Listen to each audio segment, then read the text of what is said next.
15 شعبان المعظم، جس کو ہم نصف شعبان معظم کہتے ہیں، اور اپنی اصطلاح میں اس کو ہم شب برات بھی کہتے ہیں،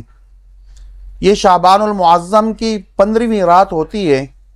جس کے بارے میں آپ علیہ الصلوۃ والسلام نے فرمایا کہ اس کی رات میں عبادت کرنا اور اس کی دن کا روزہ رکھنا یہ بہتر ہے۔ اور آپ علیہ الصلوۃ والسلام اسی رات میں جنت البقیع بھی تشریف لے گئے تھے۔ اس رات کی جہاں فضیلت بہت زیادہ ہے اور اللہ رب العزت انسان کے گناہوں کو معاف فرماتے ہیں، اس لیے کہ آپ علیہ الصلوۃ والسلام نے فرمایا کہ قبیلہ بنو کلب،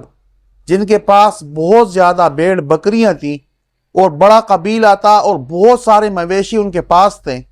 آپ علیہ الصلوۃ والسلام نے فرمایا کہ ان کے قبیلہ بنو کلب کے جانوروں کے جسموں پر جتنے بال ہیں، اللہ تعالیٰ اس سے زیادہ لوگوں کی مغفرت اس رات میں فرماتے ہیں۔